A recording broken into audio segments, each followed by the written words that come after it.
Esdras já está com a palavra, certo? Graça e paz, irmãos. Amém. Vamos falar louvores ao Senhor, lembrando que foi através da libertação dele dos nossos pecados que nós podemos louvar ele e adorá-lo. O Pai iluminou os nossos corações.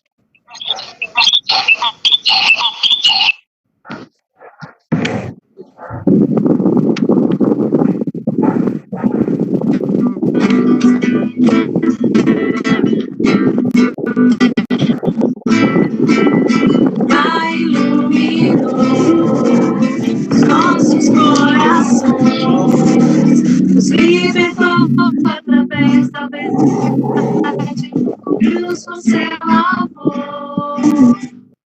Pai iluminou nosso entendimento, sua grande e perfeita vontade, ele fez-nos um, para que o mundo reconheça que Jesus é o Senhor, para que a igreja cresça, transbordando seu amor. Meu irmão de coração, ouço Deus Jesus em você, filho amado nosso Pai. Unidos vamos caminhar e conhecer a Deus que vive em nós. O Pai iluminou nossos corações, nos libertou através da verdade, cobriu-nos com seu amor. O Pai iluminou nosso entendimento, por sua grande e perfeita vontade, ele fez-nos um, para que o mundo reconheça que Jesus é o Senhor. Nada que eu tô cantando tão baixinho.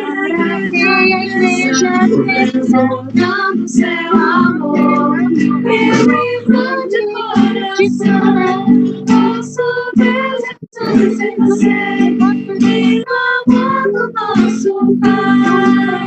Unidos vamos caminhar e o mundo conhecerá que Cristo vive em nós. E o mundo conhecerá que Cristo vive em nós.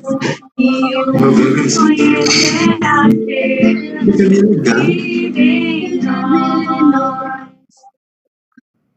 Amém. Nesse próximo louvor que vamos cantar, vamos lembrar da dependência que temos de Cristo e refletir sobre o quanto precisamos dele, o quanto necessitamos dele para sermos renovados.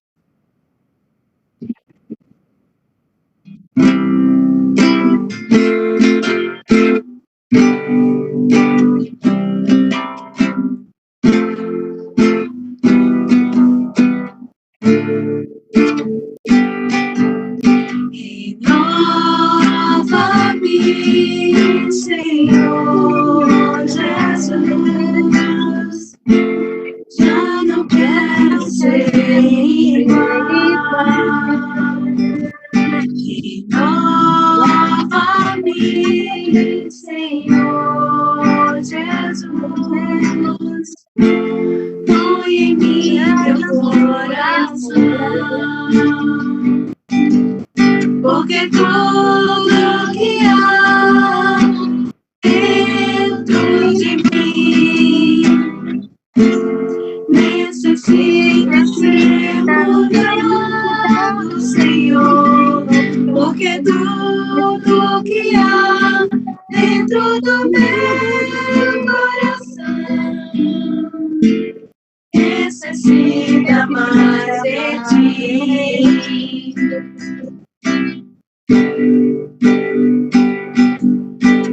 Renova-me, Senhor Jesus, já não quero ser igual. Renova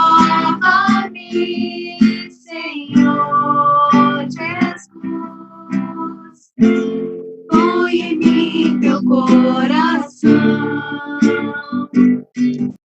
porque tudo que há dentro de mim necessita ser mudado, Senhor, porque tudo que há dentro do meu coração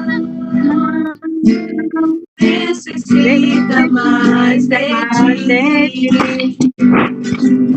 porque tudo que há dentro de mim necessita ser mudado, Senhor, porque tudo que há dentro do meu coração necessita mais de ti, necessita mais de ti, necessita mais de ti. Amém. Amém.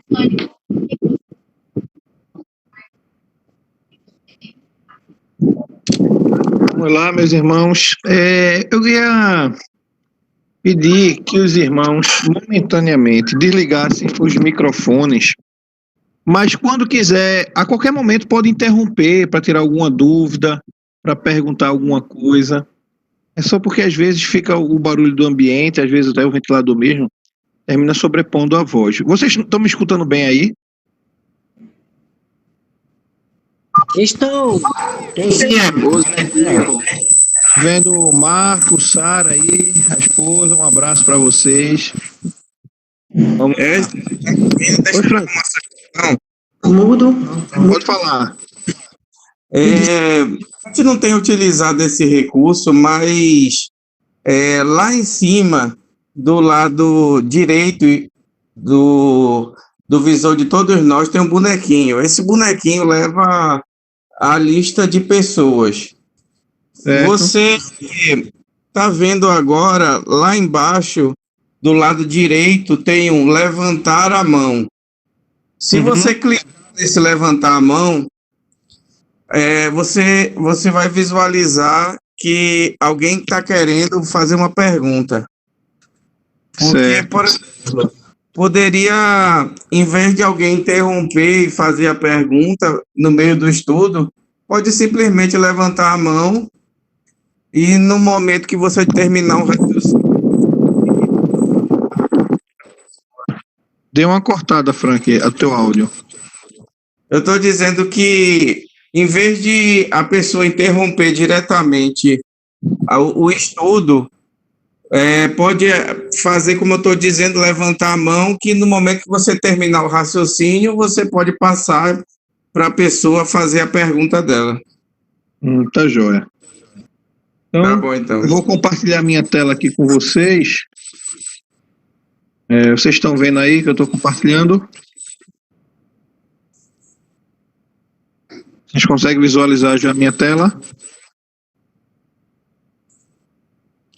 Positivo. Ok.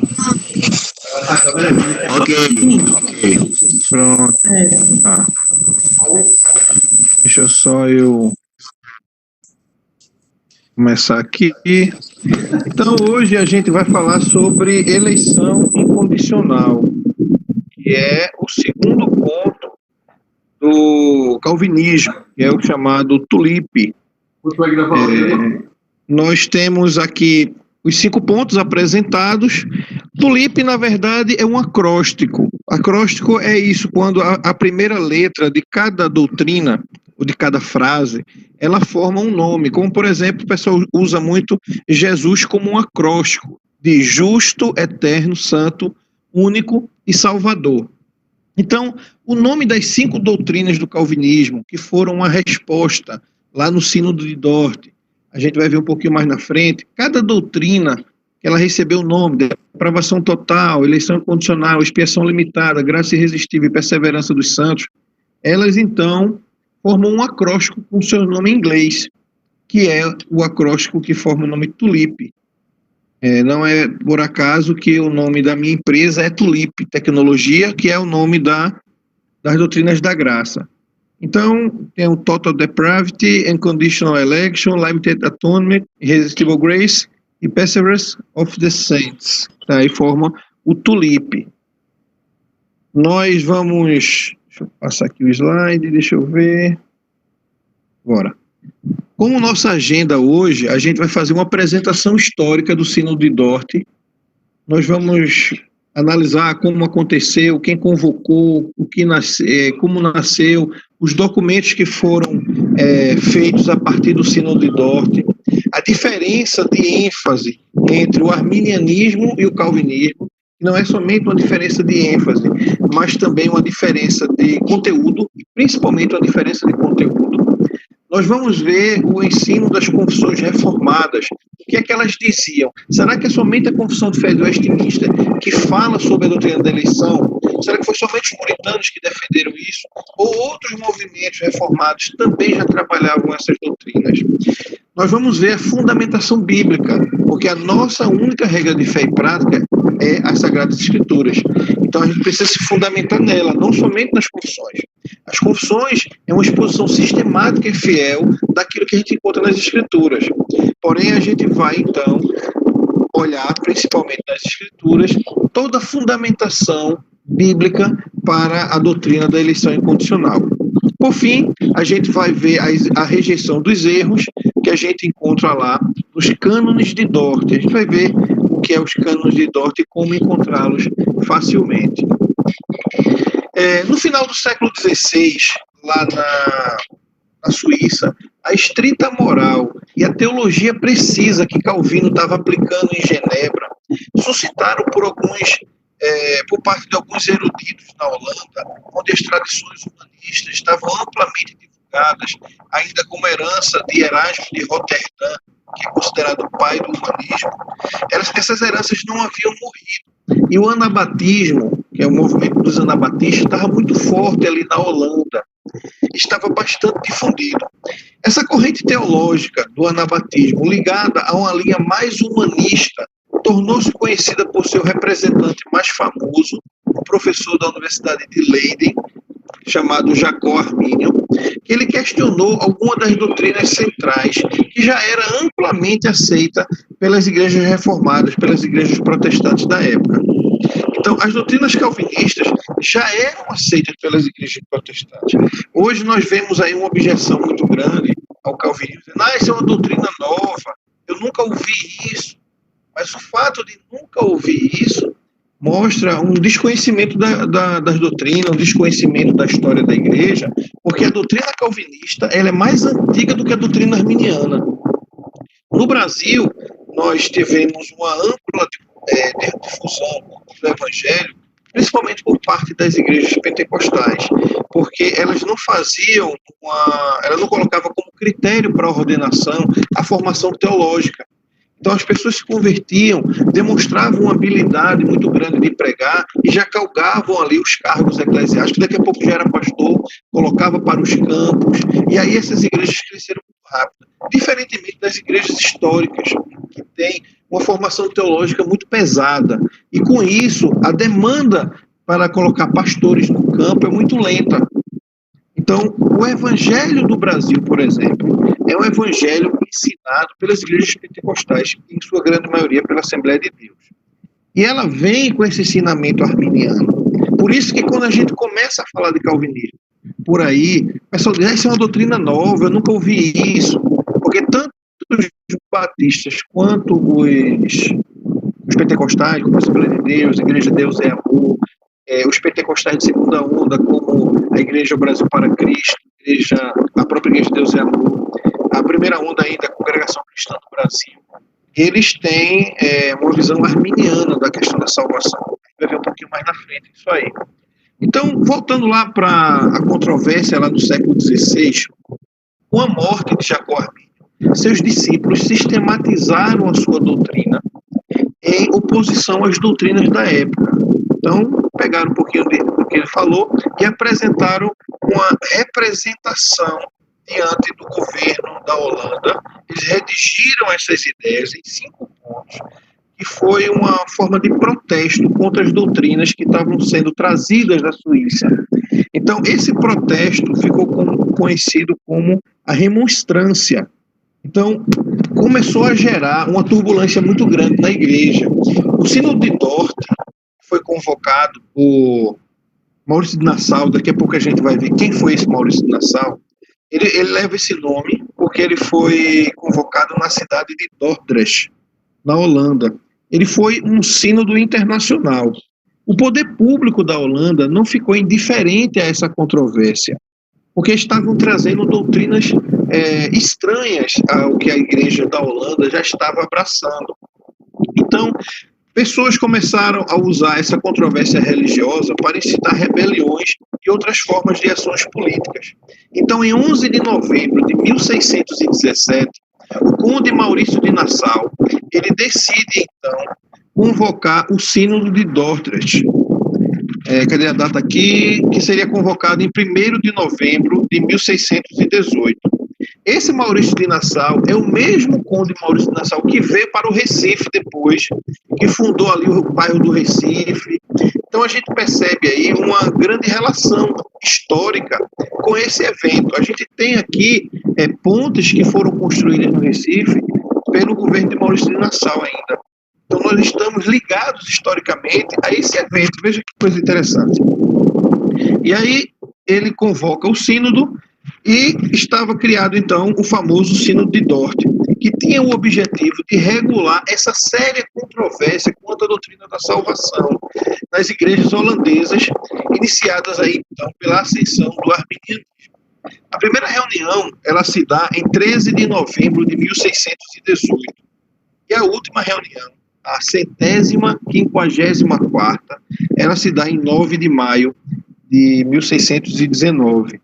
E agora, em 2019, completou-se, então, 400 anos do final do Sínodo de Dort. A gente vai fazer agora, dia 9 de maio, 401 anos. Foram também convidados para essa reunião representantes com direito a voto vindos de 8 países estrangeiros. E aí, esse Sínodo de Dort, que aconteceu na Holanda, ele decide pela rejeição das ideias arminianas. Eles foram com 5 ideias. Quais foram essas ideias? Que o homem não era totalmente depravado, que o pecado não matou totalmente o homem. Esse ensino contraria, por exemplo, Ezequiel 18:20, quando diz que a alma que pecar, essa morrerá. Contraria também o ensino do apóstolo Paulo, lá em Efésios capítulo 2, quando ele ensina que o homem está morto em seus delitos e pecados. Essa metáfora que o apóstolo Paulo usa não é uma metáfora que está ali por acaso. Ele usa porque espiritualmente o homem morreu. O homem morreu porque essa foi a sentença que Deus deu a ele lá no Jardim do Éden, quando criou-se então o pacto das obras. O pacto que Adão deveria cumprir pela obediência dele. Então Deus cria o jardim, coloca as árvores, dá o domínio para Adão sobre todas as coisas. Adão, todo fruto comerás, toda árvore comerás, mas a árvore do conhecimento não comerás, porque no dia que comeres, certamente morrerás. No hebraico aí, o verbo, o texto exato é morrendo morrerás, porque ele trata de 2 mortes, a morte espiritual e a morte física. Então, quando se dá aquele momento de desobediência, Adão morre espiritualmente. Mas o ensino que os remonstrantes queriam trazer é que o homem não morreu, mas que ele ficou moribundo. Quem começou trabalhando essa ideia? Essa ideia é uma ideia muito antiga. Quem começou ela foi um teólogo chamado Pelágio da Bretanha, ali a região onde hoje é o Reino Unido. Pelágio, ele negava o pecado original, ele negava a corrupção da natureza humana, que a gente chama de servo-arbítrio, que é o contrário de livre-arbítrio. O livre-arbítrio, eu tenho a minha vontade livre. O servo-arbítrio é o que nós cremos que a nossa vontade é escravizada, é cativa. Ele negava também a necessidade da graça divina para a salvação, porque ele queria que o homem não morreu, que o homem não herdou o pecado de Adão. Pelágio, ele nasceu no século IV, no ano 360, ele morre em 420. Pelágio dizia que o homem é totalmente responsável pela sua própria salvação e, portanto, não necessita da graça divina. Ele achava que o homem podia chegar sozinho até Deus. Ele cria que o homem ele foi criado moralmente neutro. Ele cria que o homem é criado exatamente no estado que Adão foi criado. Ele queria que eu, você, todos os homens, a gente nasce moralmente neutro, nem pecador, nem no estado de glorificação, no estado de homem natural. Porque Adão ele foi criado no estado natural, ele não foi criado no estado de glorificação. Porque no estado de glorificação a gente não vai mais poder pecar. Então Adão é criado no estado natural. Ele não tinha pecado, mas ele tinha a possibilidade de pecar. Por isso que Deus avisou, não coma dessa árvore, coma de todas as outras. Então Pelágio traz esse ensinamento de que o homem não morreu por causa do pecado. Esse ensinamento, como a gente já viu rapidamente em alguns textos, e a gente vai ver em outros, ele contraria. E o grande rival de Pelágio foi Agostinho. E todo esse ensinamento de Pelágio, que considerava que a situação de não salvação do homem era apenas uma questão moral, ele poderia obedecer ou poderia não obedecer a partir do exemplo de Adão e do exemplo de Cristo, Pelágio era um teólogo bem controverso.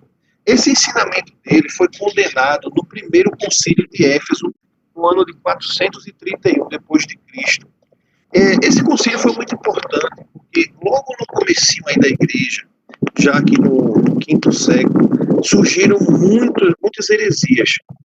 Como, por exemplo, surgiu o nestorianismo, que eram os ensinamentos de Nestório, que era patriarca de Constantinopla, que ele enfatizava a desunião entre as duas naturezas, humana e divina de Jesus. Ele acreditava que Jesus ele não poderia ter essas duas naturezas, porque ele bebia um pouco do gnosticismo que dizia que a matéria era má. Então, foi condenada também no concílio de Éfeso. Foi condenado também o arianismo, que afirmava que Cristo era uma essência, que Cristo não era essência com o Pai, uma essência da mesma natureza, mas que Cristo era uma criação. Então, esse ensinamento foi rejeitado. Esse ensinamento, eu já falei uma vez na sala da EBD, ele foi ressuscitado pelas Testemunhas de Jeová. Testemunhas de Jeová, ele não acredita que Cristo é um em essência com o Pai, mas que ele é uma criação menor, um Deus menor. Inclusive, eu ganhei de presente uma Bíblia com a tradução do Novo Mundo, que é a tradução da Bíblia dos Testemunhas de Jeová, que ela diz que Cristo, ele é um Deus. Eu estou compartilhando a tela com vocês podem acompanhar comigo aí. Vou abrir aqui a Bíblia da tradução do Novo Mundo para a gente olhar, só para a gente confirmar isso aqui. Das Escrituras. Veja como está na Bíblia do Testemunho de Jeová, João capítulo 1, versículo 1. Deixa eu abrir aqui. João, capítulo 1. Olha só. No princípio era a palavra, e a palavra estava com Deus, e a palavra era um Deus. Tá vendo? Ele não diz que a palavra era Deus, ela era um Deus. Então, esse ensinamento aí, ele está com base lá no arianismo. Então, ele foi ressuscitado pelos Testemunhos de Jeová, tá aqui, esse aqui é o site oficial deles, jw.jehovahwitness.org, é o site oficial, e você pode contemplar aqui, eles alteram o texto bíblico. Mas vamos lá, depois a gente fala sobre arianismo. Deixa eu voltar aqui para o slide atual. Pronto. Então, houve também, nesse concílio de Éfeso, no ano de 431, ele condenou também o sabelianismo, que negava o dogma da Santíssima Trindade, afirmando haver uma única substância da pessoa de Deus, Cristo e o Espírito Santo. É o que a gente chama também de modalismo. É uma heresia muito antiga que ela é ressuscitada pela Igreja Voz da Verdade. Que eles dizem que Cristo, ele era no Antigo Testamento Deus, depois ele foi no Novo Testamento Filho, e hoje ele atua como Espírito Santo. São modos, por isso se chama modalismo. O sabelianismo também foi rejeitado como heresia no primeiro concílio de Éfeso. E aí a gente tem aqui algumas imagens. Erasmo de Roterdã, que é considerado o pai do pensamento humanista, ele é holandês e ele influenciou muito o arminianismo. A gente tem a capa aqui do Sino de Dort, a capa original dele, a imagem dela, a foto de Jacó Armínio e o Conde Maurício de Nassau. Eu queria saber se eu estou muito rápido, o que é que vocês estão achando, se alguém quer fazer alguma pergunta. Como é que está aí vocês? Anne, Quem fala? eu queria só falar uma coisa, é o som que está atrapalhando um pouquinho, se é o teu, fica batendo na tua camisa, o que é, mas fica parecendo um vento, ou um ventilador, alguma coisa assim. Ah, tá jóia. Melhorou? Agora tá. Tá jóia. É o ventilador que está embaixo da mesa. Pronto, eu vou ficar segurando um pouquinho o microfone aqui em cima para você poder se concentrar mais. Pronto, Tá jóia. jóia. Então vamos lá, vamos dar prosseguimento. Então, o Sino de Dort, né, nós falamos um pouquinho dele. Então, o Sino de Dort, ele decide rejeitar as doutrinas apresentadas pelos remonstrantes. Quais são essas doutrinas? São as doutrinas exatamente contrárias aos 5 pontos do calvinismo. Então, eles diziam que o homem não foi depravado totalmente. Deixa eu ver se eu consigo voltar aqui. Pronto, ele dizia que o homem não foi depravado totalmente. Ele dizia que a eleição é condicionada à vontade do homem. Ele dizia que a expiação ela foi por toda a humanidade e não foi somente pelos eleitos. Eles diziam que a graça ela é resistível, que a gente pode resistir à vontade de Deus. Aí é um dos pontos mais difíceis de se acreditar. E eles diziam que não existe a doutrina da perseverança dos santos, uma vez que você que escolhe se quer ser salvo ou não, então você pode escolher se perder.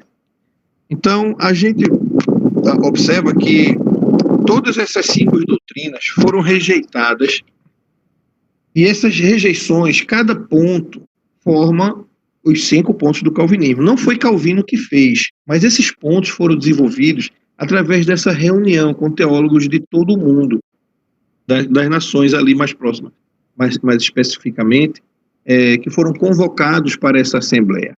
E ali eles, reunidos em assembleia, no primeiro dia, que foi o dia 1º de novembro de 1618, decide rejeitar, e essas doutrinas descritas no final do Sino de Dort, elas também são conhecidas como os 5 pontos do calvinismo. O seu acróstico em inglês forma o nome tulipe, né, que é como o calvinismo é representado por essa flor tulipa. E aí a gente vê que os 5 pontos da doutrina calvinista, em contraposição aos 5 pontos da doutrina arminiana, representam fielmente a posição reformada histórica. Isso aí não foi um negócio que eles inventaram ali no momento do Sino de Dort. Aquilo ali já era uma representação histórica, e a gente vai ver isso aí. A gente deve deixar claro também que o calvinismo ele não é somente a questão da salvação. O calvinismo não é somente predestinação, o calvinismo não é somente doutrina da eleição, não é somente graça irresistível ou perseverança dos santos. O calvinismo ele é um grande sistema doutrinário que envolve política, economia, educação. Ele é harmônico, ele é sistemático, e é isso aí que a gente chama de cosmovisão. O calvinismo ele não é somente essa questão de predestinação, como a gente ouve. Ele é um grande sistema que a gente dá um nome a ele de cosmovisão. Não sei se vocês estão escutando alguém gritando aqui, é meu vizinhozinho de 3 anos, está chamando Titio Esdras. Vamos lá. Ele é um sistema de doutrinas fundamentado nos princípios exegéticos e mais sadios aprovados pela história da Igreja. Ele fundamenta-se na doutrina da inspiração verbal, da inerrância, da suficiência e autoridade final e absoluta das Escrituras como regra de fé e prática. Ou seja, o calvinismo ele tem o sola scriptura como base para ele. Eu deixei aqui separado para mostrar para vocês um livro baratinho e fácil de encontrar, a gente encontra lá no Projeto Puritanos. Está aqui, ó, Sola Scriptura, de Paulo Anglada, a doutrina reformada das Escrituras. Então, ele trata muito bem esse ponto da inerrância, da suficiência das Escrituras, ela como a coluna da Igreja. Então, o calvinismo ele é baseado nesse ponto da sola Escritura, que é um dos pontos da Reforma Protestante. Então, na abertura do Sínodo de Dort, após um culto de oração, todos foram para o seu local de reuniões e o moderador, o seu nome é Johannes Bogerman, ele começa a atividade já demonstrando a grande seriedade do evento. Ele começa fazendo um juramento na abertura do evento. Eu separei aqui esse juramento dele para a gente dar uma olhada.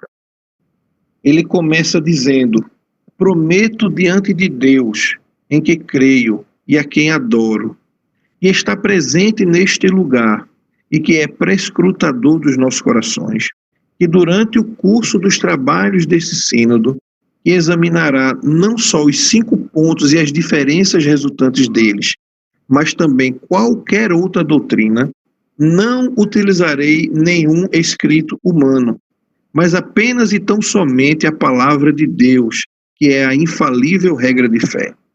E durante todas essas discussões, buscarei apenas a glória de Deus, a paz da Igreja e especialmente a preservação da pureza da doutrina. Assim, que me ajude Jesus Cristo, meu Salvador. Rogo para que ele me assista por meio do seu Espírito Santo. Então, observe que não era uma reunião de brincadeira. Não era uma reunião onde eles estavam se reunindo ali para tratar de um tema qualquer. Ele pede a graça de Deus, ele pede o governo de Deus sobre essa reunião. Isso é a primeira oração. Por exemplo, a exemplo da Assembleia de Westminster, nas suas atas dessas assembleias, as pessoas muitas vezes você encontra pedindo para que se pare de orar e jejuar, porque eles oravam tanto, eles jejuavam tanto, que em dado momento estava banalizando o jejum e a oração, dada a responsabilidade que eles tinham na confecção do documento final, que foi a Confissão de Fé de Westminster e os 2 catecismos. Então, a diferença entre o calvinismo e o arminianismo, ela é mais profunda do que pode parecer à primeira vista, porque a gente pensa assim, as igrejas arminianas são nossos irmãos, somos muito parecidos, mas se a gente começar a aprofundar, a gente vai ver que não é uma questão de ênfase, não é uma questão de ponto de vista, mas uma questão de conteúdo, de essência. O calvinismo crê em um Deus que realmente salva, enquanto o arminianismo crê em um Deus que possibilita a salvação. Enquanto o arminianismo crê em um Deus que possibilita que o homem se salve, o calvinismo crê de fato que Deus vai lá e move o coração dele tão graciosamente que vai fazer com que ele naturalmente queira.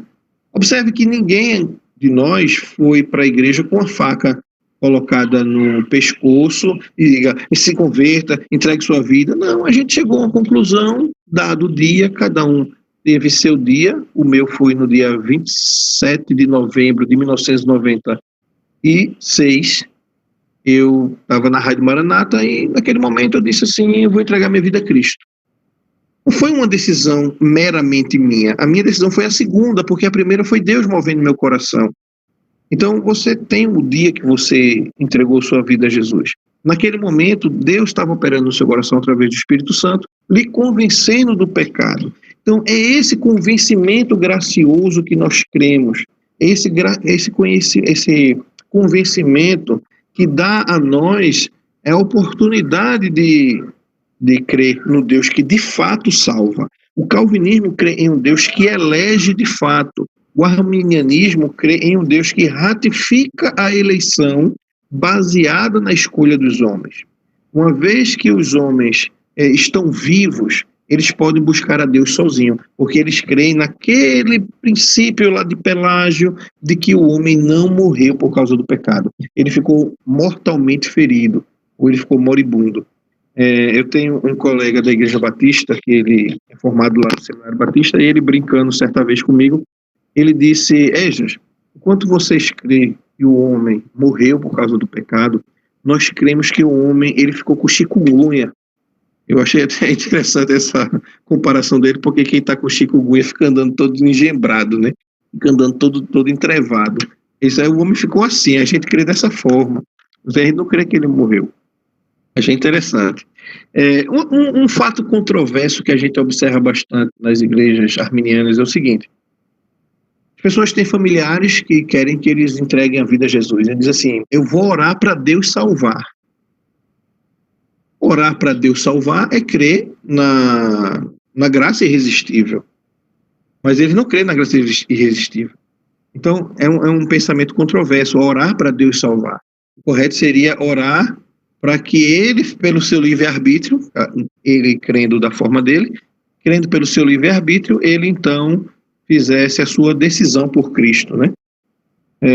A eleição para os arminianos não é um ato livre de Deus, que faz todas as coisas conforme o conselho da sua livre e soberana vontade, mas é uma resolução de receber aqueles que, conforme o conselho de suas vontades livres e soberanas, vierem a Deus. Então, para os arminianos, eles não vão crer na eleição incondicional, mas eles vão crer que o homem tem a sua vontade livre. O homem é soberano sobre suas escolhas. E baseado nisso, ele vai buscar a Deus sozinho. Eu queria mostrar aqui para vocês, por exemplo, um pensamento da Convenção Batista Brasileira. Vou compartilhar aqui a tela com vocês. Deixa eu fechar aqui. Pronto. Aqui eu estou no site da Convenção Batista Brasileira. Estou abrindo aqui a sua confissão de fé, que eles chamam de Declaração Doutrinária das Igrejas Batistas Brasileiras. No ponto 6, sobre a eleição, ele vai dizer aqui que antes da criação do mundo, no exercício da sua soberania divina e à luz da sua presciência de todas as coisas, elegeu, chamou, predestinou, justificou e glorificou aqueles que no decorrer do tempo aceitaria livremente o dom da salvação. Nós aceitamos livremente, nós não fomos forçados a isso, nós fomos convencidos por causa da graça. Então, nesse ponto aí, a gente até concorda com eles. Mas veja o que ele diz no segundo ponto.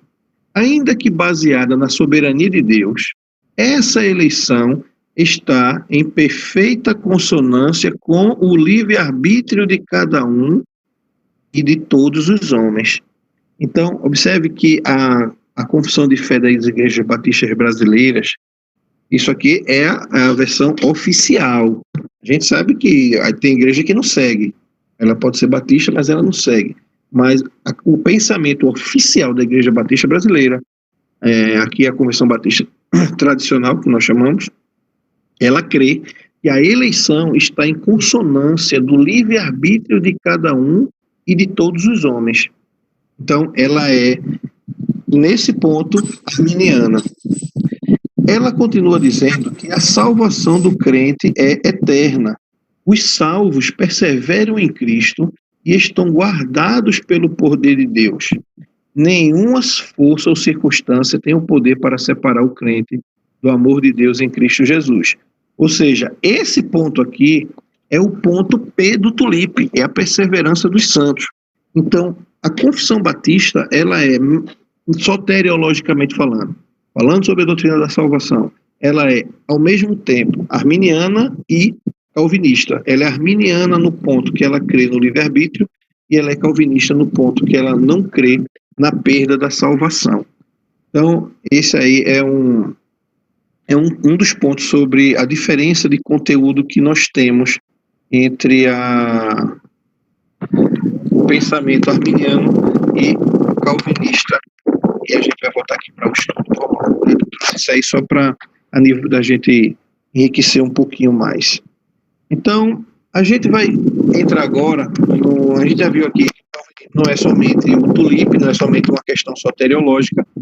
A gente viu que o sino de Dort tinha uma preocupação expressa no seu juramento de ser fiel às Escrituras, de não fugir dela, de promover a paz da igreja e promover também a glória de Deus.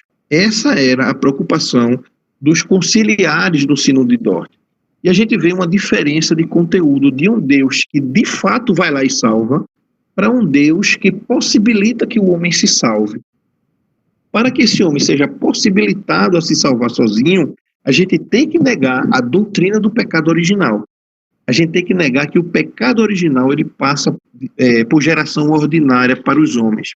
E um simples teste que a gente pode perceber isso, quando Adão desobedeceu a Deus e quebrou o pacto das obras, ele foi sentenciado com a morte.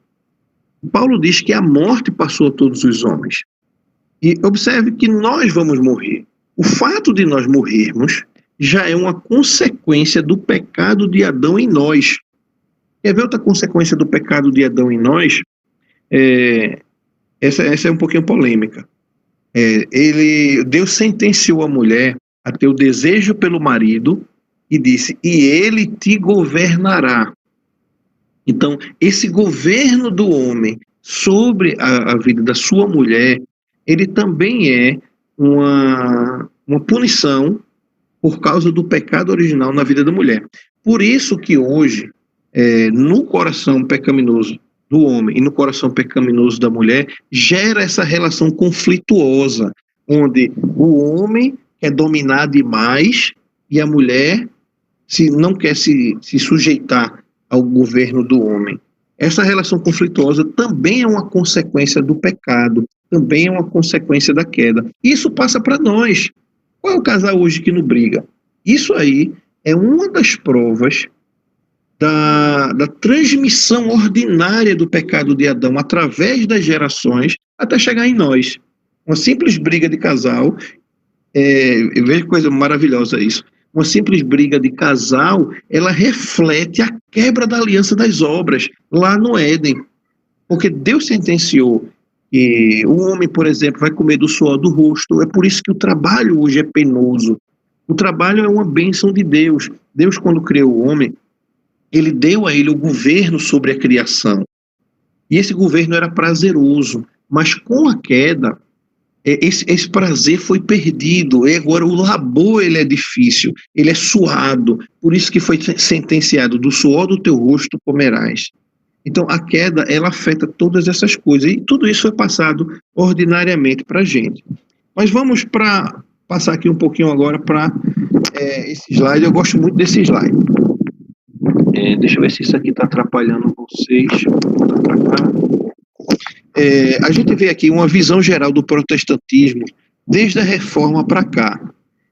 A gente observa aqui que quando Lutero deflagrou a Reforma Protestante em 31 de outubro de 1517, surgiram os principais ramos do protestantismo, que é o anabatismo, as igrejas calvinistas, que se dividem em dois troncos aqui, como igrejas reformadas e os presbiterianos, e os luteranos. Porém, o movimento presbiteriano como a gente tem hoje, ele é posterior ao movimento das igrejas reformadas, porque ele vem nascer do movimento puritano, já no século XVII. Desse movimento puritano, a gente vê nascer os congregacionais, os presbiterianos e os batistas. Esse movimento foi muito importante porque ele não queria que a igreja anglicana permanecesse com os elementos católicos. Então eles queriam purificar o culto daquelas imagens, daquela ritualística, cerimonialista católica romana que ainda estava dentro da igreja anglicana. Então eles queriam purificar isso, eles foram apelidados pejorativamente como puritanos. Então, existiam dois grupos de puritanos. O primeiro grupo, que é o chamado puritanos conformistas, eles permaneceram brigando dentro da igreja anglicana, logo depois da reforma declarada pelo rei Henrique VIII, eles continuaram lá brigando, vamos tirar isso aqui, vamos adequar a igreja, vamos fazer uma reforma na igreja. E existiram aqueles puritanos que se separaram deles, que são os puritanos separatistas. Então, desses puritanos separatistas, vêm os congregacionais, os batistas e nós, presbiterianos. Nós temos um tronco doutrinário comum. O nosso tronco doutrinário é comum, que é a Confissão de Fé de Westminster, que tanto os congregacionais quanto os batistas adotaram ela com certas modificações e alteraram o nome. Por exemplo, a Igreja Batista, no seu surgimento, ela surge em 1609, tem como seus fundadores Joseph Smith e Thomas Harris. Eles fogem no primeiro momento da Inglaterra, vão para a Holanda, porque existia a perseguição muito ferrenha dos protestantes, porque com a morte de Henrique VIII e do seu filho Eduardo VI, que morre com 15 anos, vai assumir aí a Maria Tudor, que é conhecida como a Maria Sanguinária, a Bloody Mary. Bloody Mary era uma rainha extremamente católica, então ela começa uma perseguição muito grande com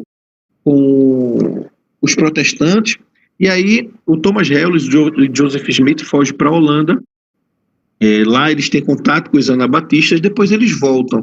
Aí quando eles voltam, eles trazem um pouco do anabatismo lá para a Inglaterra. E com a Confissão de Fé de Westminster, escrita em 1648, os batistas adotam ela, tira o capítulo 31, que trata sobre sínodos e concílios, para poder fundamentar o governo congregacional deles. Então, a Fé Batista de Londres, de 1689, Confissão de Fé Batista de Londres, de 1689, ela é o Ctrl-C, Ctrl-V da Confissão de Fé de Westminster. Assim também como a Confissão de Fé Congregacional, que é a Declaração de Savoy, ela é também o Ctrl-C, Ctrl-V da Confissão de Fé de Westminster. Deixa eu abrir aqui rapidamente para a gente dar uma olhada. Declaração de Savoy. Vamos abrir a Declaração de Savoy. Deixa aqui. Eu vou abrir aqui a Confissão de Fé de Westminster.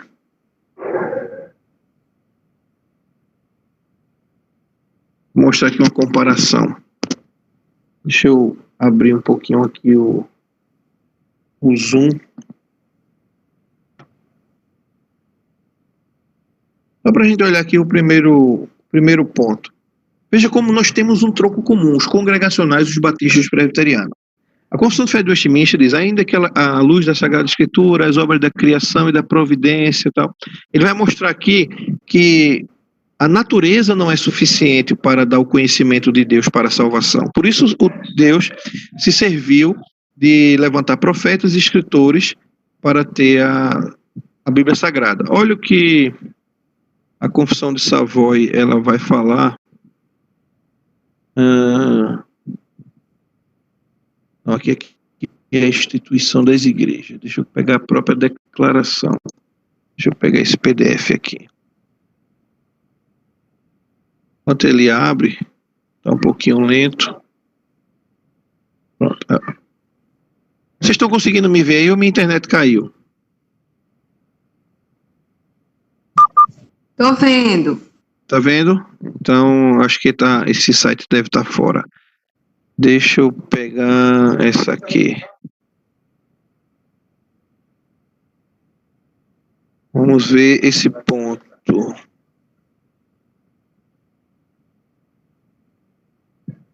Eu queria o texto dela mesmo, sabe? Pronto, achei aqui, ó.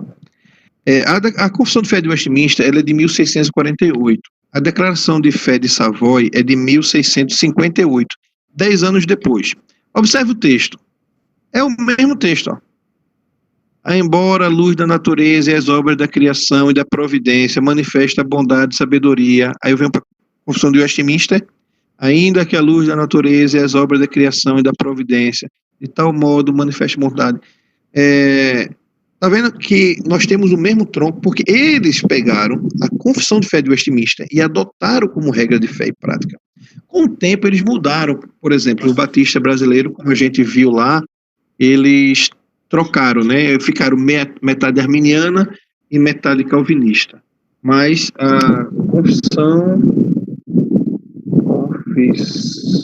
de Fé Batista de 1689, deixa ela abrir aqui, ela vai ter exatamente o mesmo texto da Confissão de Fé de Westminster, tá vendo? Capítulo 1, as Sagradas Escrituras. Aí vai dizer que ela é regra de fé e prática para conhecimento de salvação. Aí, por isso, em tempos diversos, o Senhor foi servido a revelar-se a si mesmo e declarar sua vontade à igreja. Ela fala aqui, ó. Por isso, o Senhor servido em diversos tempos, de diferente modo, revelar-se e declarar sua vontade à igreja. Então, nós temos o nosso tronco comum nos puritanos. Mas de onde vem isso aqui? Como é que eles elaboraram o Sínodo de Dort baseado nas escrituras e baseado nas confissões históricas? É o que a gente vai ver um pouquinho agora. Só para finalizar esse slide aqui, então depois tem aqui a Igreja Reformada, ela nasce aqui na Holanda, temos os batistas. Então, do movimento da Igreja Anglicana, a gente saem os puritanos, que formam os presbiterianos, os batistas e os congregacionais. Mais à frente do movimento anglicano, já no século XVIII, nascem os metodistas. Dos metodistas sai o movimento de santidade, com Charles Wesley, e eles formam o movimento de santidade, forma a Igreja do Nazareno. Dos metodistas também vêm os adventistas, e deste movimento de santidade que deu origem à Igreja do Nazareno, nasce o movimento pentecostal, com seu maior expoente aqui, a Assembleia de Deus. Então, a gente vai adiantar um pouquinho, para a gente ver o ensino das confissões reformadas.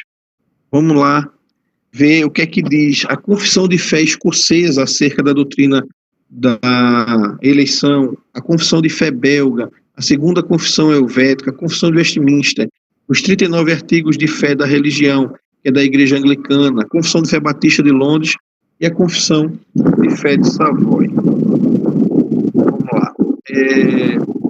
O capítulo 8 da Confissão de Fé escocesa é o capítulo que trata sobre a doutrina da eleição. Ele diz assim: o mesmo eterno Deus e Pai, que somente pela graça nos escolheu em seu Filho, Jesus Cristo, antes que fossem lançados os fundamentos do mundo, designou para ser nosso chefe, nosso irmão, nosso pastor e grande bispo de nossas almas. Mas visto que a inimizade entre a justiça de Deus e os nossos pecados era tal que nenhuma carne por si mesma poderia ter chegado a Deus, observe aqui então que a Confissão de Fé escocesa, ela já começa dizendo que nenhuma carne poderia chegar sozinho a Deus. Foi preciso que o Filho de Deus descesse até nós e assumisse o corpo de nosso corpo, a carne de nossa carne e o osso de nossos ossos, para que se tornasse o perfeito mediador entre Deus e o homem, dando a todos os que creem o poder de se tornarem filhos de Deus. Então, para a Confissão de Fé escocesa, a doutrina da eleição já era uma realidade, então não foi nada novo. E aí ele faz inúmeras referências bíblicas, trazendo tudo isso aí. A Confissão de Fé belga, que é também conhecida como a Confissão de Fé dos Países Baixos, ela diz assim, no artigo 16, a Confissão de Fé belga a gente encontra na Bíblia de Genebra. Quem tem a Bíblia de Genebra, lá atrás, tem 6 símbolos de fé. Tem o Catecismo Maior, o Breve Catecismo e a Confissão de Fé de Westminster, e tem também a Confissão de Fé belga, o Catecismo de Heidelberg e os Cânones de Dort, que é o que eu vou falar no final, que é o documento que foi produzido pela Assembleia de Dort.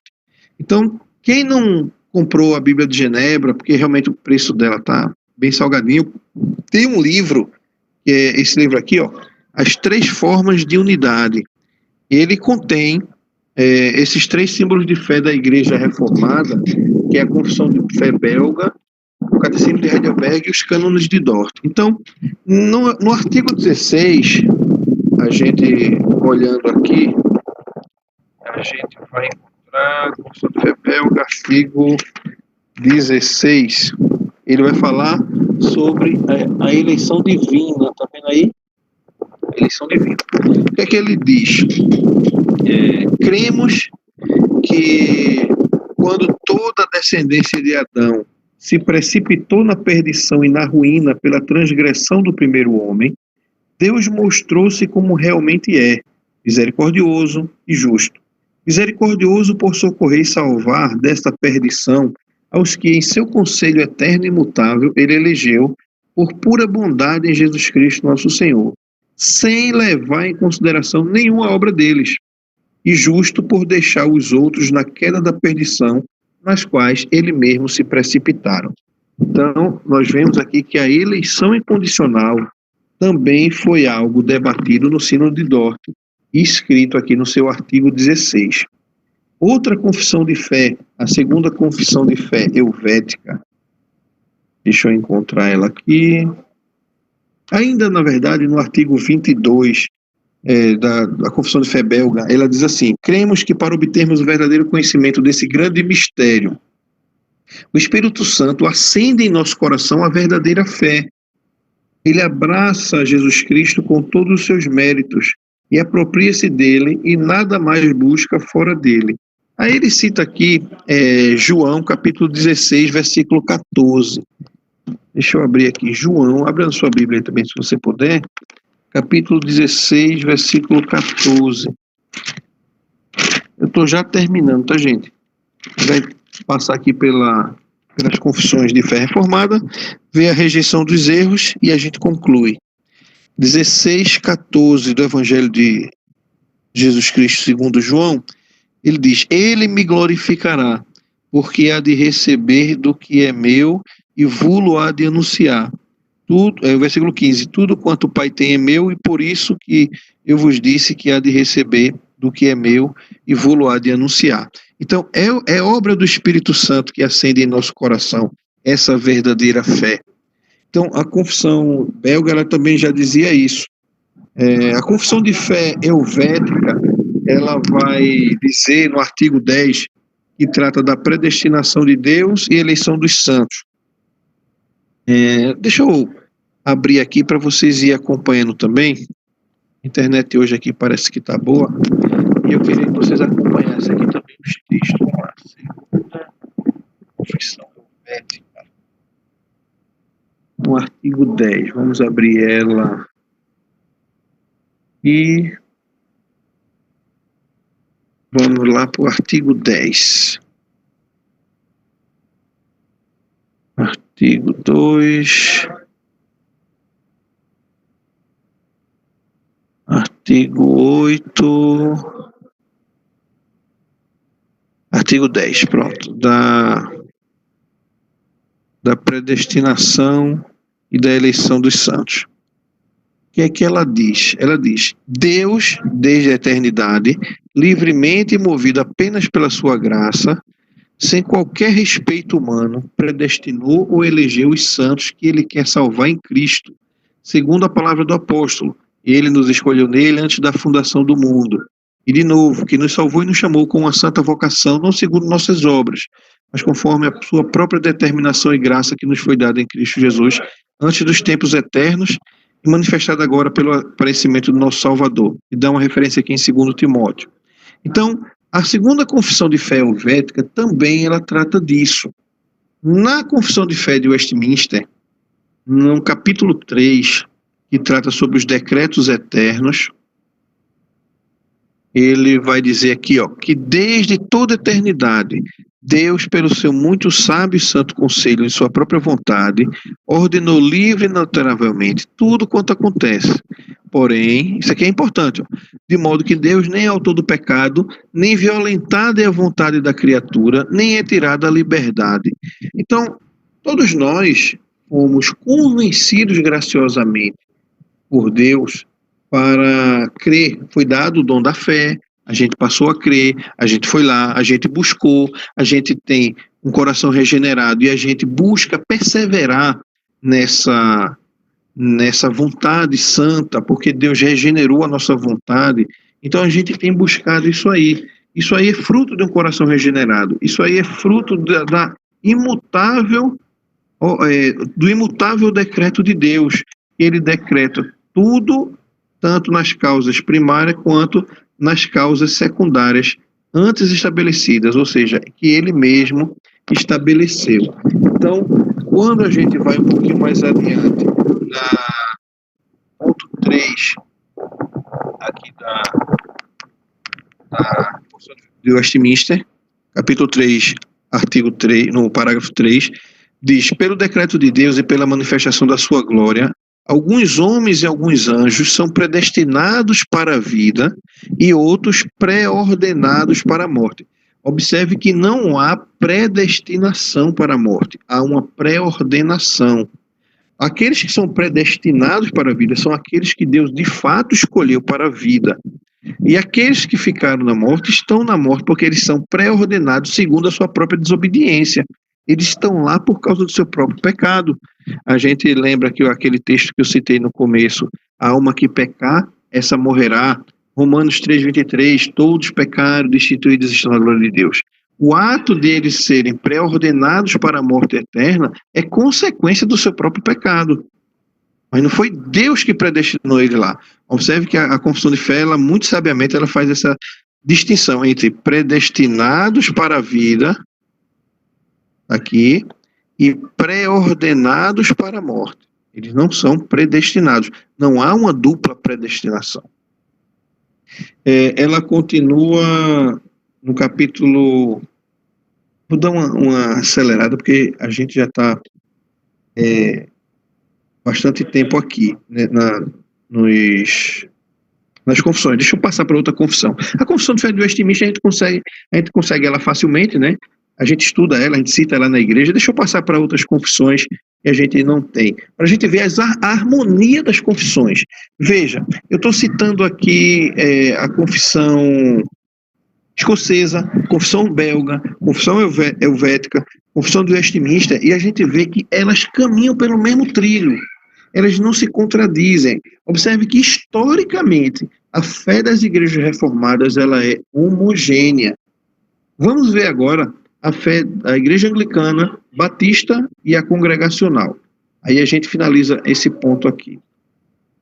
Nos 39 artigos da religião, deixa eu achar ele aqui, para a gente expor ele aqui para vocês. Os 39 artigos da religião.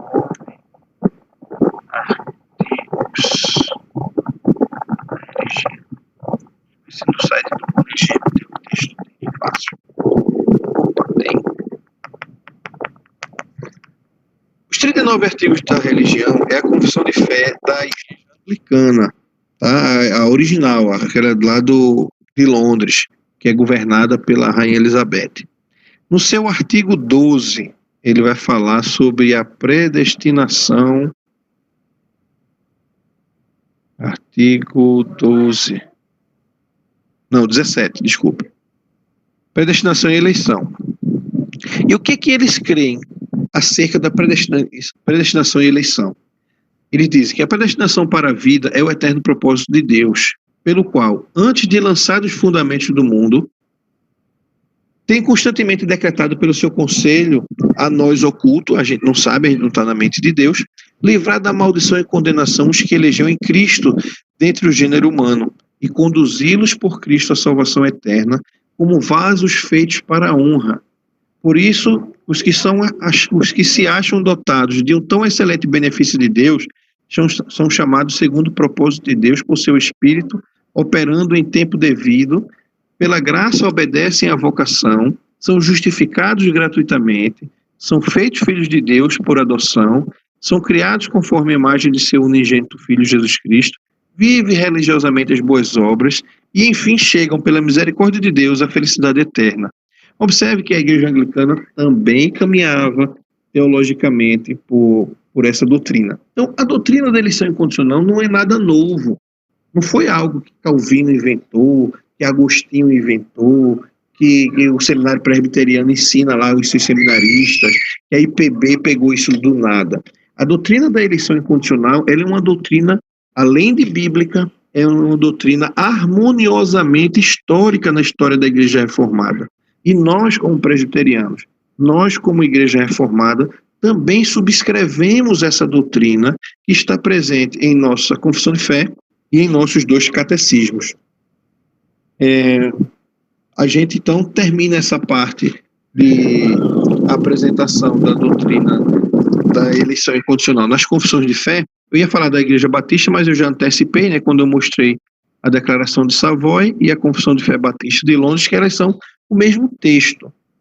A Confissão de Fé Batista, ela também omite o capítulo 31, que fala na Confissão de Westminster sobre sínodos e concílios, para poder fundamentar o seu governo de igreja, que é congregacional. Eles não são presbiterianos no seu governo. A Assembleia reunida, eles tomam as decisões dele.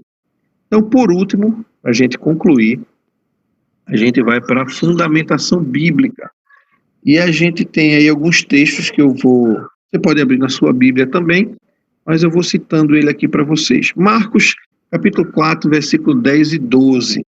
Respondendo a seus discípulos acerca da razão de falar por parábolas, Cristo explica: quando Jesus ficou só, os que estavam junto dele com os 12 o interrogaram a respeito das palavras e ele respondeu: a vós outros é dado conhecer os mistérios do reino de Deus, mas aos de fora tudo se ensina por meio de parábolas, para que vendo, vejam e não percebam, ouvindo, ouçam e não entendam, para que não venham a converter-se e haja perdão para eles. Observe que Jesus falava por parábolas, e ele explica aqui, para que alguns que ouvindo, eles não pudessem entender, para que, e vendo, não percebessem, com um objetivo claro, explícito aqui no texto, para que não venham a converter-se e haja perdão para eles. Então, a eleição, ela é incondicional, ela não está baseada no mérito, ela está baseada na vontade soberana de Deus, e a gente observa que não é para todos. É o próximo ponto que trataríamos, que é a expiação limitada. Em Efésios, capítulo 1, versículo 3 a 5, bendizendo pelas bênçãos espirituais que ele dispensa sobre sua igreja, Paulo escreve: bendito Deus e Pai de nosso Senhor Jesus Cristo, que nos tem abençoado com toda sorte de bênção espiritual nas regiões celestiais em Cristo, assim como nos escolheu nele antes da fundação do mundo para sermos santos e irrepreensíveis perante ele. E aqui já cai logo de cara aquela falácia, aquela objeção que o pessoal levanta com a doutrina da eleição incondicional. Se eu estou eleito incondicionalmente, então vou viver pecando. Não foi para isso que Deus nos elegeu. Ele nos elegeu para sermos santos e irrepreensíveis. E um coração regenerado, ele não tem prazer no pecado. É isso que Paulo corrige lá quando ele escreve aos Romanos, no capítulo 6, e ele pergunta assim: que diremos, pois? Permaneceremos no pecado para que a graça abunde? De maneira nenhuma. Ele é muito enfático. De maneira nenhuma. Nós que estamos livres do pecado, como vamos viver ainda nele? Então, o apóstolo Paulo, ele está tirando essa ideia de que, eu estou salvo, então eu posso viver pecando. Quem tem um coração regenerado não tem prazer no pecado. Ele peca, porque ainda tem habitando com ele a sua natureza pecaminosa, mas ele sente tristeza profunda pelo pecado. Ele não vai se alegrar com o pecado, ele não vai chegar para o pastor dele e dizer assim: pastor, eu pequei, legal, foi legal, pastor, pequei, com aquela alegria. Ele não vai chegar para o seu amigo mais próximo e contar que pecou, se regozijando no pecado. O regenerado, ele conta o seu pecado com muita tristeza, com o coração muito entristecido. Então é isso que Paulo diz: vamos viver no pecado para que a graça abunde? De modo nenhum. Nós que estamos livres dele, como vamos viver nele? E aos Efésios ele diz que fomos eleitos para sermos santos e irrepreensíveis perante ele. E em amor nos predestinou para ele, para a adoção de filhos por meio de Jesus Cristo, segundo o beneplácito de sua vontade. Então, a doutrina da eleição incondicional, ela começa então aqui a aparecer na Escritura. O apóstolo Paulo, escrevendo lá a segunda carta aos Tessalonicenses, no capítulo 2, no versículos 13 a 15, ele também agradece a Deus pela eleição da igreja e exorta eles a permanecerem fiéis. Entretanto, devemos sempre dar graças a Deus por vós, irmãos amados pelo Senhor, porque Deus vos escolheu desde o princípio para a salvação, pela santificação do Espírito e fé na verdade, para que também vos chamou mediante o nosso Evangelho, para alcançardes a glória do nosso Senhor Jesus Cristo. Assim, pois, irmãos, permanecei firmes e guardai as tradições que vos foram ensinadas, seja por palavra, seja por epístola nossa. Então, ele estava exortando a igreja, estava glorificando pela eleição deles, mas ao mesmo tempo estava exortando para que eles permanecessem fiéis.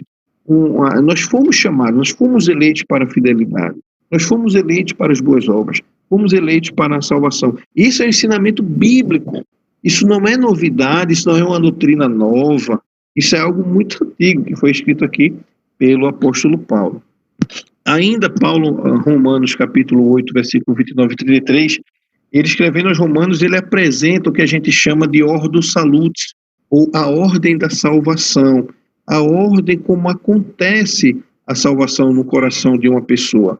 Ele começa então pela eleição, e ele diz assim o texto: porquanto aos que de antemão conheceu, também os predestinou para serem conformes à imagem do seu Filho, a fim de que ele seja o primogênito entre muitos irmãos. Aí, observe a ordem. E aos que predestinou, a esses também chamou. E aos que chamou, a esses também justificou. E aos que justificou, a esse também glorificou.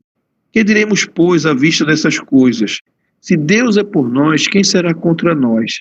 Aquele que não poupou seu Filho, antes por todos nós o entregou, porventura não dará graciosamente com ele todas as coisas, ou seja, as bênçãos oriundas desta salvação vinda de Cristo? Quem tentará acusação contra os eleitos de Deus?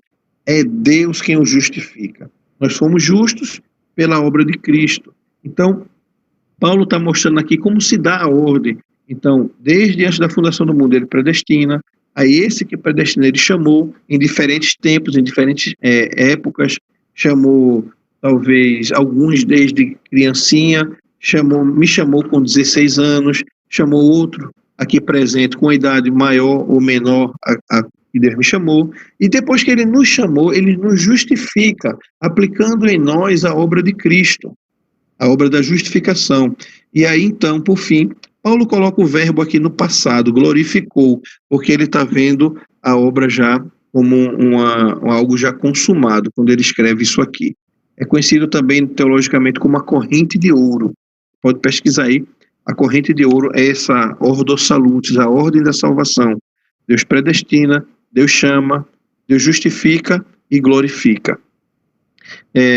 Então, quem Deus escolhe? Lá em João capítulo 15, versículo 16, não foste vós que escolhestes a mim, pelo contrário, eu vos escolhi a vós outros e vos designeis para que vades e deis fruto.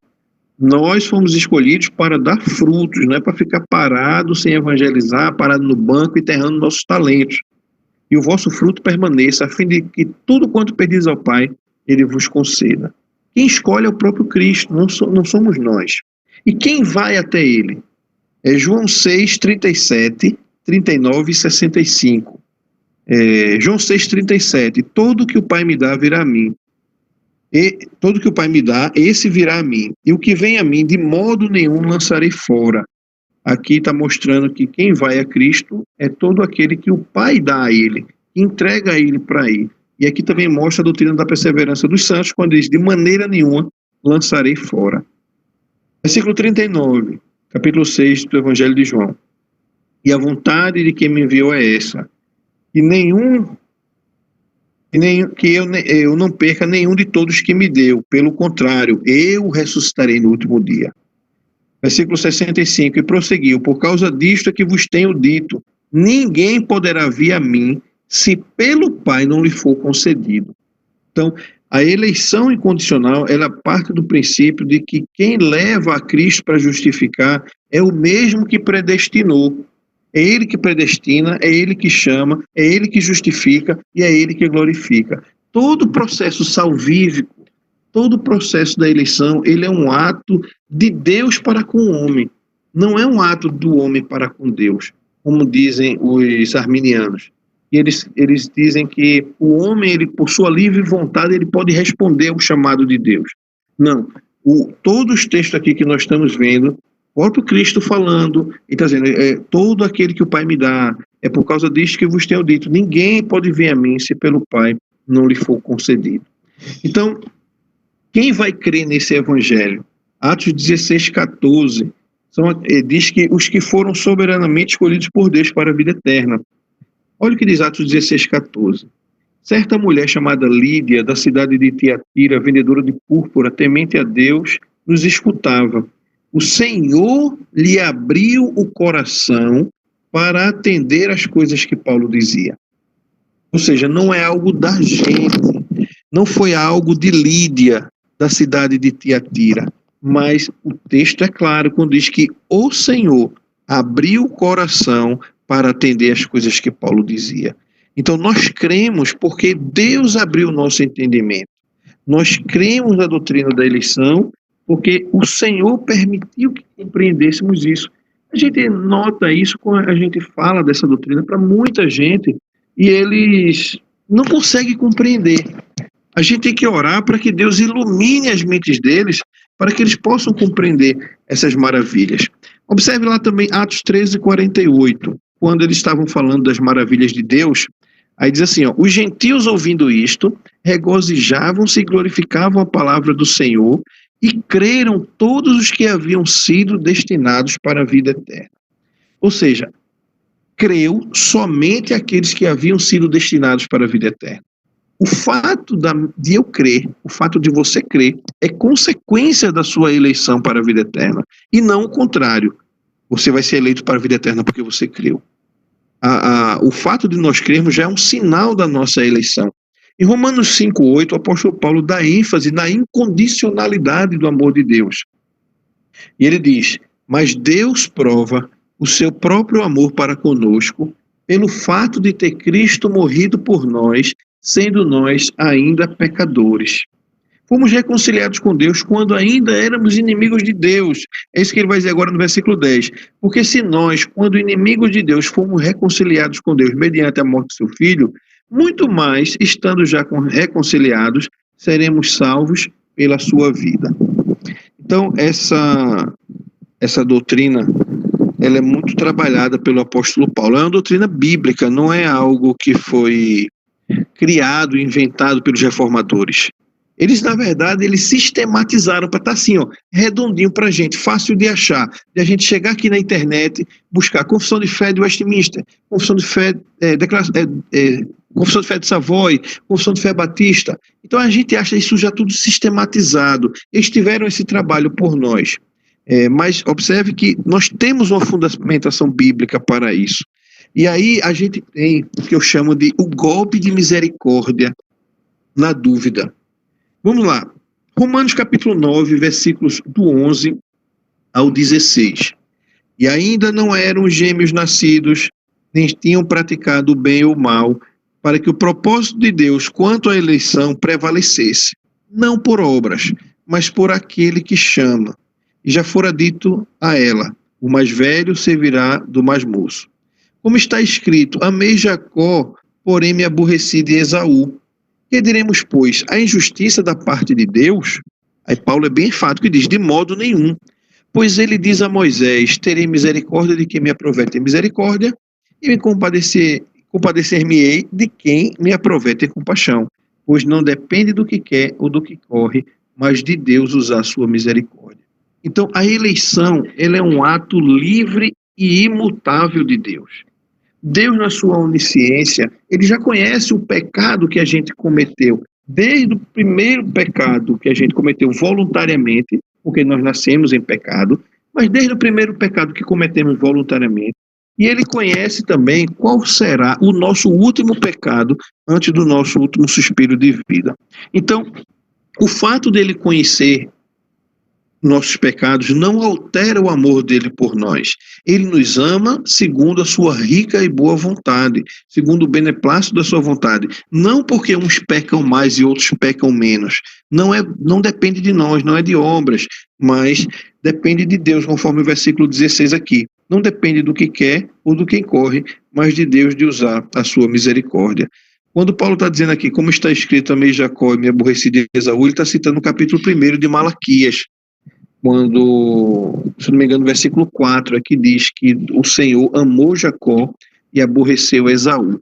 Esse texto aqui remete lá para o Éden novamente, no Pacto das Obras. Quando o pacto foi quebrado por Adão, o Senhor sentenciou Adão, né, com o trabalho, o suor do rosto, com a morte, sentenciou Eva, que ela seria governada pelo marido, sentenciou que ela iria dar filhos, dar luz com dores. Então, isso é uma consequência do pecado, isso é a prova do pecado deles em nós. Você, mulher, quando tem filho, você sente dores no parto. Isso aí foi a sentença que Deus deu a Eva. Isso aí, o homem, a gente trabalhando com suor, com fadiga, com cansaço, a própria morte, isso é o sinal claro da herança da sentença de Deus para Adão em nossas vidas.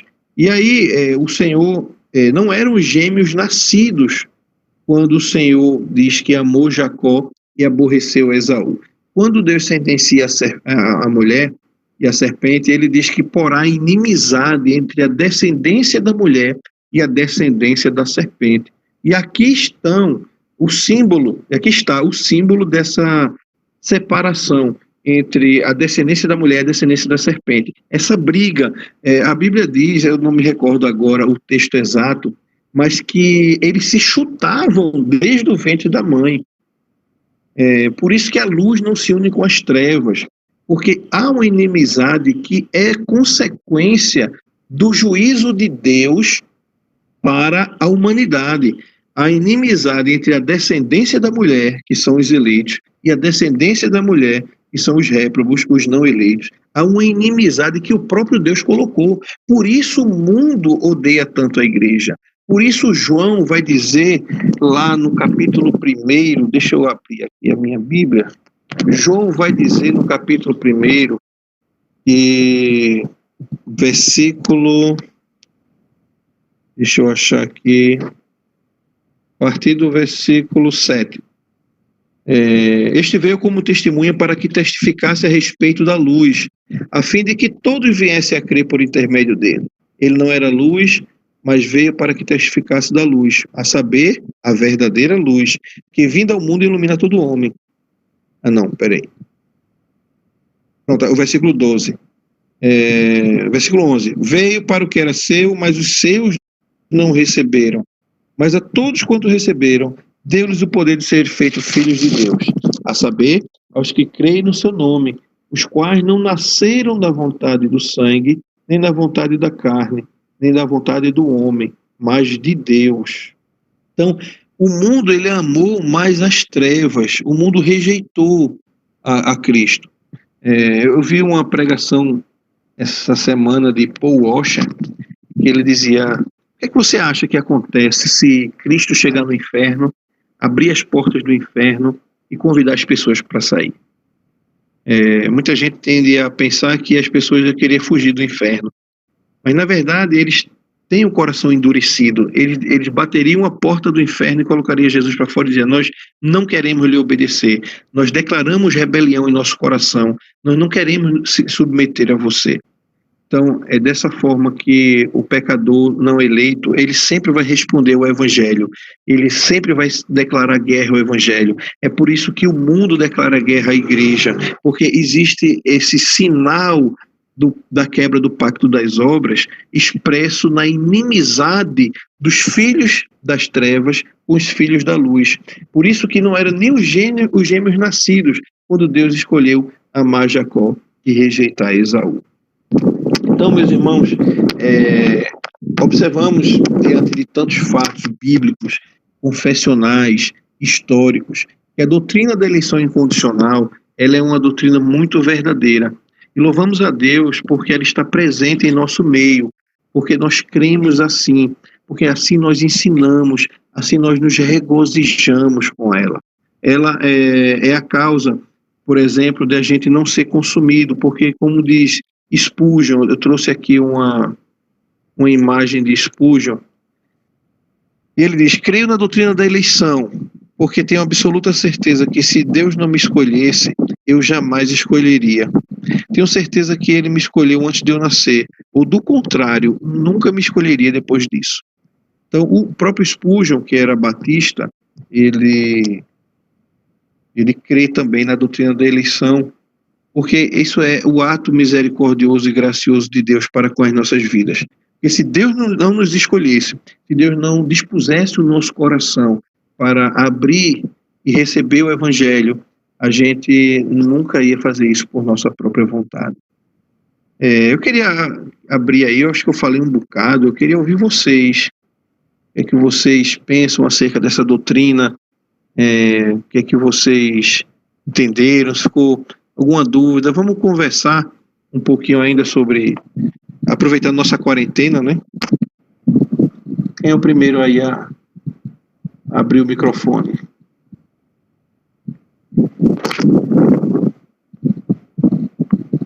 Posso falar? Bora, Marcão. Tudo bem, Jesus? Tudo jóia. Saudade de você. Ô, rapaz. Essa aí, a recíproca é verdadeira, viu? Rapaz. Foi muito bom o convite, né? Sem a gente se ver. Eu só vou lembrar né? Seu estudo muito bom, graças a Deus.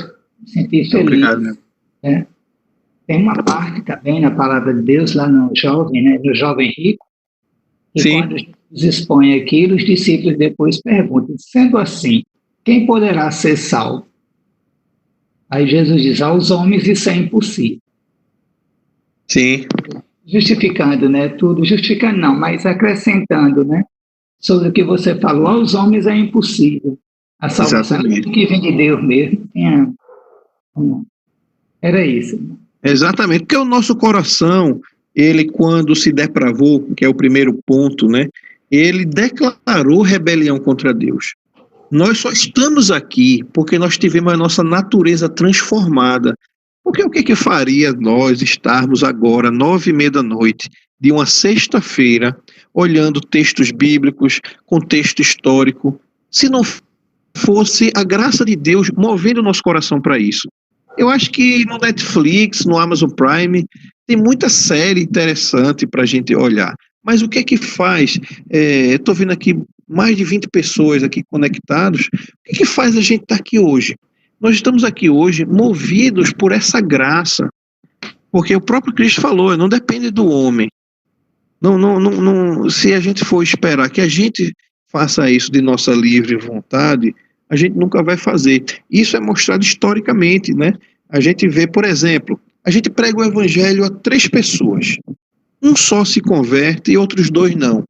Mas foi o mesmo evangelho, com a mesma ênfase, a mesma mensagem. Mas por que só funcionou em um?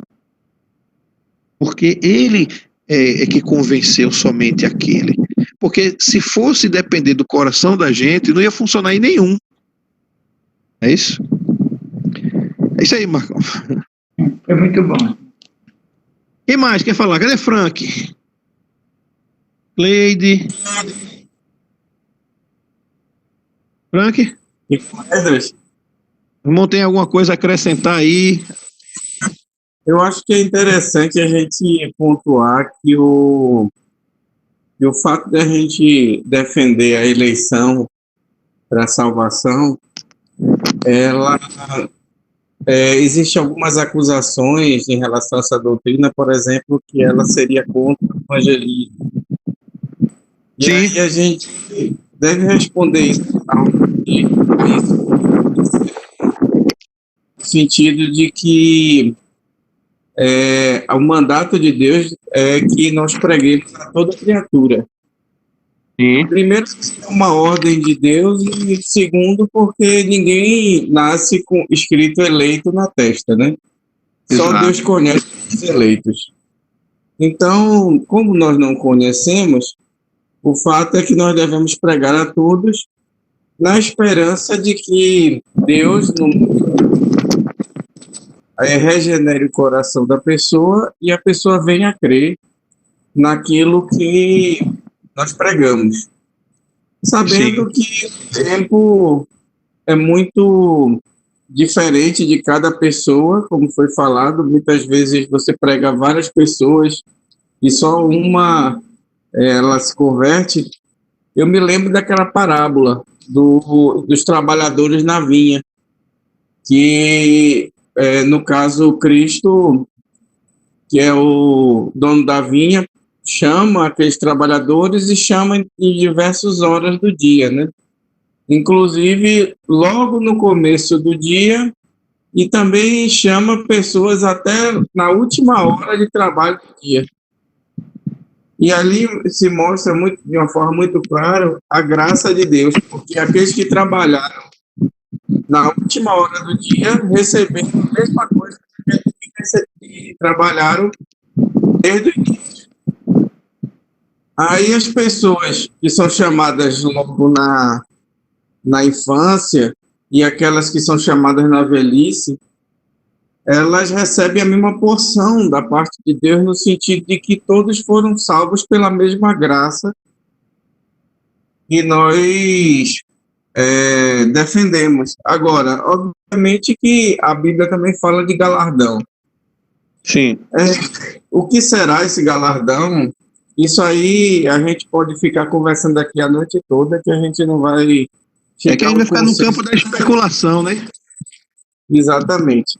Agora, o fato é, uma vez me perguntaram, Frank, como é que será esse galardão? Será que são mansões lá no céu? Será que vão ser uma parte lá das ruas de ouro? Aí eu fiquei pensando assim, eu disse, meu irmão, quando eu chegar lá no céu, eu queria ser até um mendigo celestial. Se tivesse isso, eu queria. O importante é estar lá naquele lugar de aprazível. Se eu vou ter uma casa, uma mansão, isso não importa não, eu quero estar lá. Então, o senhor se contentaria em ser um sem terra do céu, um sem teto. Mais ou menos. Essa tecnologia é bem complicada. Um abraço aí. Valeu, Frank, pela contribuição. Eu queria ouvir uma voz feminina também. Oi, Dani aqui. Oi, Dani. Oi. O Frank acabou de falar, né, sobre evangelização, evangelismo. Assim, quando a gente tem na palavra falando, Paulo disse, fiz-me tudo para com todos, né? Para a gente, considerando essa eleição incondicional, muitas vezes a gente se sente assim um pouco confortável demais e não quer fazer como ele está exemplificando na palavra, né? Quer dizer, um esforço muito grande. E a gente vê que Paulo faz isso, dá esse exemplo, né? De um esforço muito grande para proclamar, para levar esse evangelho. E às vezes eu vejo entre a gente a coisa descansada, né? Às vezes não, vejo muito, né? Entre nós mesmos, sim. Né? Deixamos de ser, de nos esforçar fortemente, sabe? E isso aí talvez seja por esse fato de a gente às vezes pensar e olhar para as pessoas e dizer, não, mas ela vai acabar crendo. Né? Não estou falando uma coisa assim bem, sabe? É um erro muito grande de quem crê na doutrina da eleição incondicional de pensar assim, Deus elegeu, então Deus vai salvar. Então, aquele texto, aquele que começou a boa obra, ele há de aperfeiçoar até o dia do Senhor. Então, se Deus escolheu, então Deus vai criar um meio dele se salvar. Mas o meio ordinário da salvação é a proclamação do Evangelho. É o chamado ao arrependimento. Isso Deus deixou para a igreja fazer. Essa é a missão da igreja. Então, quando nós nos omitimos de fazer isso aí, estamos deixando de cumprir a nossa missão, de chamar os perdidos ao arrependimento. Estamos pecando, porque a gente está negligenciando os dons e talentos que Deus nos deu. Nós vemos aí, aqui tem diversos dons, tem Aqui tem pessoas que tocam, que cantam, que pregam. E nesse grupinho mesmo que está a gente aqui, estamos em 17 pessoas nesse momento. Então, nesse grupo, há uma pluralidade de dons. E esses dons precisam ser utilizados para a glória de Deus. Quando Mateus me deu a ideia, Mateus disse assim para mim, Marta vai fazer um louvor com Miriam. Aí eu disse, poxa, que bom, porque aí já diversifica esse momento que a gente está tendo aqui nessa transmissão. Não ia ficar só eu falando, já tem um louvor, poderia ter um outro louvor de outra pessoa. Isso aí a gente enriquece o nosso trabalho de evangelização. Então, na rua, imagine, é só pessoas pregando, ou só cantando, ou só entregando folhetos, mas a graça de Deus ela se manifesta de uma forma polivalente em cada um de nós e nos leva a pregar esse evangelho usando cada um o talento do outro. Nós somos dependentes um do outro nessa missão. E por isso essa missão ela se torna ainda mais bonita. A gente depende um do outro aqui. Ninguém aqui é autossuficiente na proclamação do evangelho.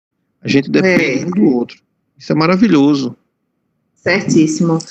Só queria complementar pedindo que você, de alguma forma, disponibilize aquele gráfico que você mostra as origens. Aquele gráfico é muito bonitozinho, né? Eu sou apaixonado por esse gráfico, gente. Então, manda para mim aí. Eu sou apaixonado por esse gráfico. Deixa eu achar ele aqui de novo. Aqui. Exatamente. Dani? Oi, Frank. Oi, Frank. Ouvindo vocês falarem, me lembrando aqui que, por exemplo, Calvino, que foi um dos maiores sistematizadores da doutrina da soberania de Deus, isso inclui a eleição também, ele foi responsável pelo envio para cá, para a terra do Brasil, dos primeiros mártires calvinistas que morreram na Baía de Guanabara. Isso. Em 55. E eles deixaram, né, Frank, uma confissão de fé, né? Exatamente, a confissão de fé de Guanabara. Então, eles morreram jogados de um precipício para dentro do mar, né? Morreram de uma forma muito trágica.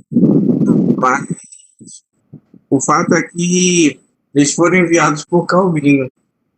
E é interessante que vários, até batistas, que foi falado, por exemplo, o William Carey, foi o pai das missões modernas, ele tinha a doutrina da eleição em mente.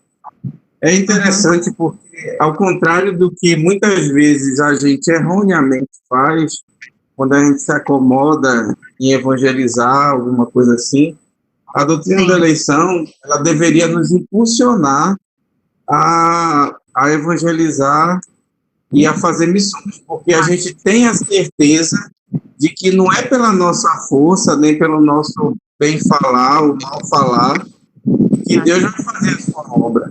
Muitas vezes a gente que tem que sair da frente da obra de Deus, né? E às vezes Deus faz a obra até a despeito de nós. Mas o meio ordinário é aqueles que creram, a fé vem pelo ouvir, né? O ouvir da palavra de Deus. E aí a gente deve pregar justamente porque a gente tem a certeza de que não existe coração duro que o martelo de Deus não possa quebrar, né? Então, e até a forma, aí vem aquela questão, até a forma como é que a gente está falando. Falar de uma maneira assim, foi assim.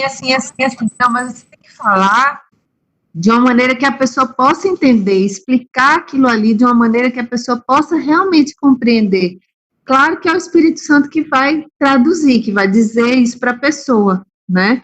Mas a gente precisa explicar muito bem explicado, precisa ter clareza no que a gente está falando, né? E a gente, o próprio Paulo, lá no Areópago, como estava explicando de uma forma clara que aqueles homens ali podiam entender, né? E que aquele que eles estavam levantando ali, aquele outro, né, monumento ali, que era o Deus desconhecido, né? Esse era o Deus, quer dizer, ele usou uma forma muito fácil de entender, prática, deles poderem entender o que é que ele estava querendo dizer, né? Isso. É aquela questão entre a soberania de Deus e a responsabilidade do homem, né? É como se você deve pregar, você deve se preparar, como se tudo dependesse de você. Mas, ao mesmo tempo, você deve orar, você deve pedir, você deve, até em alguns momentos, clamar, para que, sabendo que as coisas não dependem de você, elas dependem da graça de Deus se manifestar através da sua pregação. Mas como o nosso Deus, ele é um Deus que diz que aquele que ensina esmere-se no fazê-lo, o não fazer isso, por si só, já é pecado, porque a negligência é de um dever exigido. Exato. Perfeito. Exato. O Sino de Dort, ele terminou e foi feito o documento que é considerado, chamado de Os Cânones de Dort. Desse Cânones de Dort vem os 5 pontos do calvinismo.